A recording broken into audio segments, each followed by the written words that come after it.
Harwan makan anak. Abang. Sabar. Buka mulut. Sibuk video. Aku viral video. Ni semua tahu. Apa tahu, sayangmu tahu, cikgumu tahu. Nak video.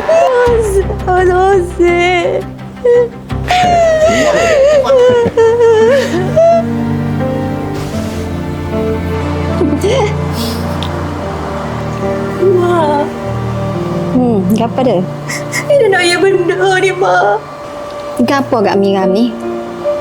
Mak, baru aku minta banyak kali dah, Mak.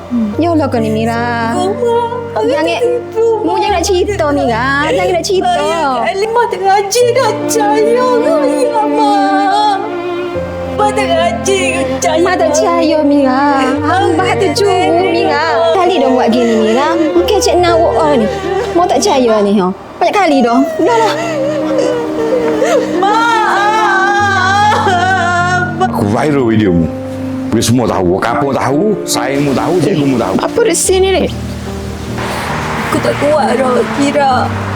Buat apa mu ni? Mu cerita kat aku. Buat apa ni? Aku tak kuat dah, Syira. Abang aku rogok aku, Syira. Solo kau. Banyak kali rogok aku. Dari aku kecil aku lama dah. Aku ayat kau mak aku, tapi mak aku tak percaya, Syira. Buat report lah Mira. Buat report Mira. Aku takut, Syira. Aku takut. Aku takut. Mira nak jadi gini. Aku takut, Syira. Jomlah buat report. Buat report boleh ni Mira. Tolong, Syira. Tolong abang aku. Kalau aku buat report, dia dah sebab video aku, Syira. Bukan salah mu tahu tak. Marilah kita buat report boleh. Jangan takut. Abang aku nak baik sebab video aku. Aku sekejap. Tak apa. Assalamualaikum cik. Boleh saya bantu? Waalaikumsalam puan. Duduk situ. Duduk. Tak apa, mu cerita je lah. Aku takut. Macam ni puan, kawan saya ni nak buat report. Okey, tak apa. Kami bantu. Jangan takut. Aku viral videomu. Ni semua tahu. Apa tahu, sayangmu tahu, cikgumu tahu. Allahu Akbar. Tak apa Mira, nanti kita suruh ke pihak polis lah untuk siasat. Jangan takut lah. Baru-baru ini, negara digemparkan dengan beberapa kes rogol melibatkan ahli keluarga sendiri. Kepada mangsa, sekiranya anda menjadi mangsa, jangan takut, jangan malu, jangan panik walaupun pelakunya ahli keluarga sendiri.